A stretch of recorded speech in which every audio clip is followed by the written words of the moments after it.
Hello folks, welcome to Legacy IAS Academy. In this video, we will be discussing a current affair topic presented to you by your faculty, Sushma KP. So what is the topic that we will be discussing today? Manipur violence and Supreme Court orders a forensic analysis into a audio recording. So what exactly happened here?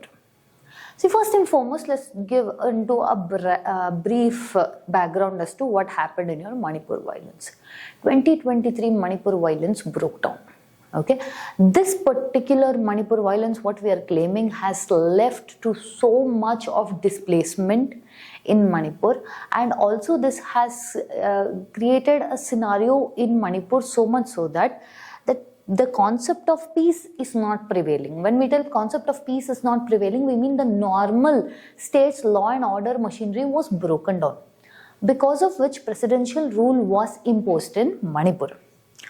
In 2023, your Manipur High Court was listening to this concept of thinking about giving ST scheduled tribe status to your Meitei communities from your Manipur. Manipur has two large sections, that is a majority of your Meiteis and minority of your Kukizos. Understanding? Now when Manipur High Court held that okay, ST status for your Meitei community, what happened was one particular section, okay, that is the Kukizos. It started with a solitary march protest against this decision, because of which violence broke down. Okay. Now this has led to more than 260 plus deaths and thousands of people being displaced. Thousands again here means 60,000 plus people being displaced.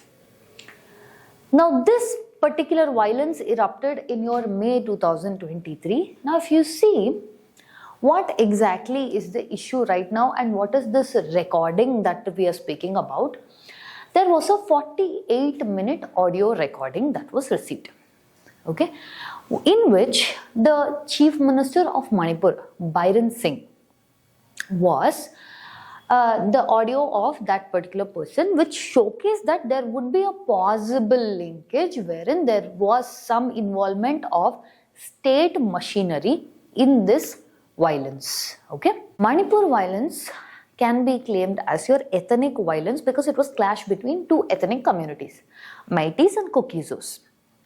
In this, the state machineries, that is what your chief minister, audio recording, which is of 48-minute length, showcased, or at least the people have claimed that to a certain extent, the state machinery have been involved in this violence against the Kukizos.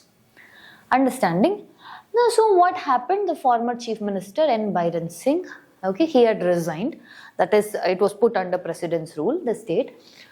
Now, in this, last December only, a clean chit was given when few audio, okay, audio tapes of few links, not the entire conversation, but just few links of this audio was submitted. A clean chit was submitted by your forensics telling that, no, this audio has definitely been tampered with. Then what happened?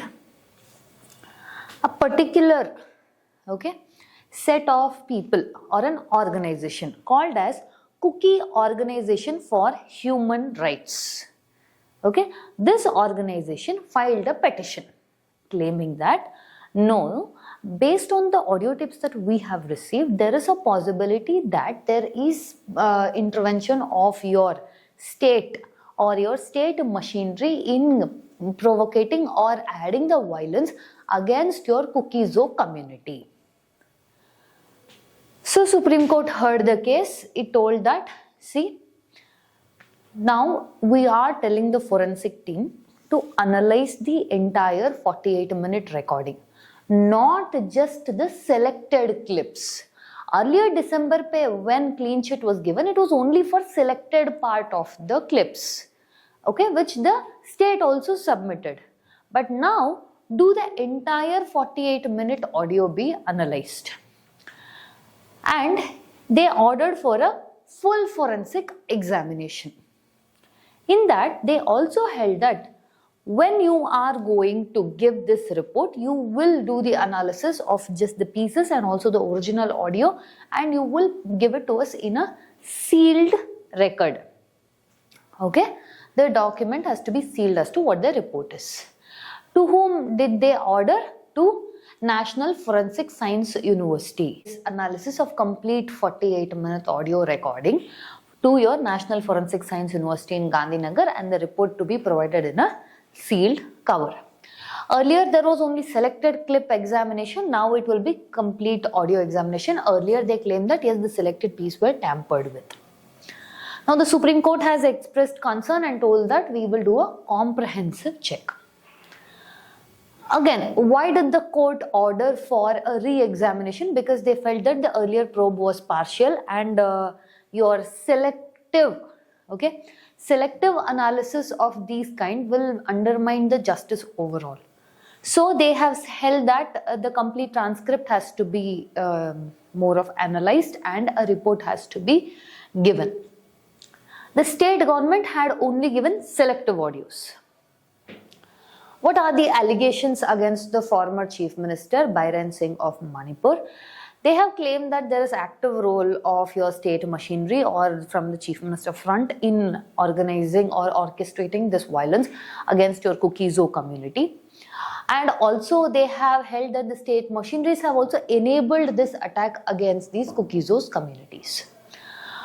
Your lawyer Prashant Bhushan has argued that this conversation shows administrative complicity, and this also shows how much extent of things are involved with respect to this particular incident, which has led to a lot of displacement and loss of lives. Now, if you see this issue from your legal and constitutional perspective, it first and foremost threatens your rule of law.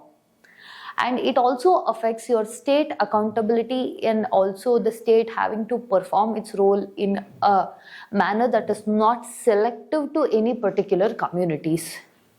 Understanding? And also, with the role of your judiciary becomes important as the constitutional guardian. When President's rule is imposed on Manipur because law and order was broken down, law and order is a state subject. Now, when this is broken down is when your union intervention is needed with respect to your presidential rule. If you see this from a governance and ethics perspective, this showcases, if at all, alleged misuse of power, and also for the aspect of your breakdown of the law and order, wherein the office required is to be in a neutral space, or it should not be favoring any particular majority or minority alone, or should not favor anyone over the cost of one another. If you see with respect to internal security, the ethnic conflict has escalated, there has been no peace, normalcy has not yet been brought back, and this prolonged instability has led to humanitarian crisis, and at the same point of time it has led to a weaker mechanism, and also people's trust in the institution capacity and institutions itself reduces. Now, when this keeps on happening, the concept of alienation also increases. With this, we have come to the end of the content. If you like our content, subscribe to our channel, hit the like button and share it along with your friends. Thank you.